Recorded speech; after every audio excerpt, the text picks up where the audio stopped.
Özledim biliyorum, özledim bilmiyorsun.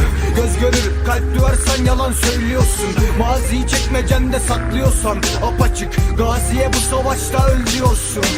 Öl diyordun, ölmüyordun, önlüyordun intiharı. Dön diyordun, dönmüyordun, önlüyordun imtihanı. Bu büsbütün muharebe değil aşk ilanı. Peki bu savaştan geriye canlı kim kaldı?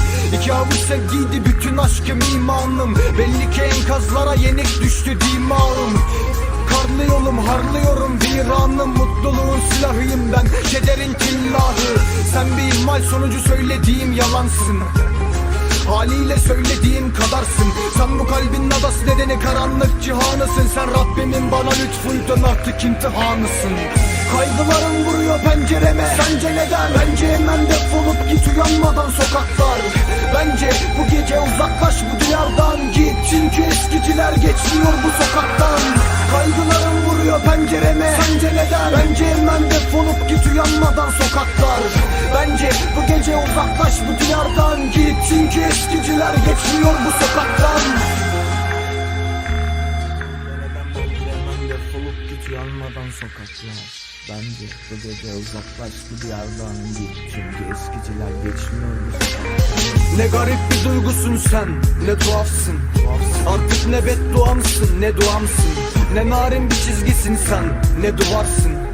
Bu vazgeçişlerim şahsına münhasır. Dün hazırken durmaya bugün razı değil zaman. Dün bana bugün lazım.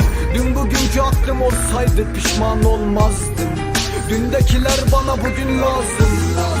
Dündekiler bana bugün razı oluyorlar da olmuyor, görüyorum sizi. O halde uğruna gittiğim yoldan dönüyorum geri zamanla. Bu ateş döndükçe sönüyor gibi. Ölümü koklatan birinin sence var mı kalbi? Ölen zaaflarım lügatımda, adın kaldı katil. Vardı tarifi aşkın elimden aldı zat halin. Dilimde can çekişiyor adının alt harfi. Kaygılarım vuruyor pencereme, sence neden? Bence hemen defolup git, uyanmadan sokaklar. Bence bu gece uzaklaş bu diyardan, git. Çünkü eskiciler geçmiyor bu sokaktan. Kaygılarım vuruyor pencereme, sence neden? Bence hemen defolup git, uyanmadan sokaklar. Bence bu gece uzaklaş bu diyardan, git. Çünkü eskiciler geçmiyor bu sokaktan. Kaygılarım vuruyor pencereme, sence neden? Bence hemen defolup git, uyanmadan sokaklar. Bence bu gece uzaklaş bu diyardan, git. Çünkü eskiciler geçmiyor bu sokaktan. Kaygılarım vuruyor pencereme, sence neden? Bence hemen defolup git, uyanmadan sokaklar.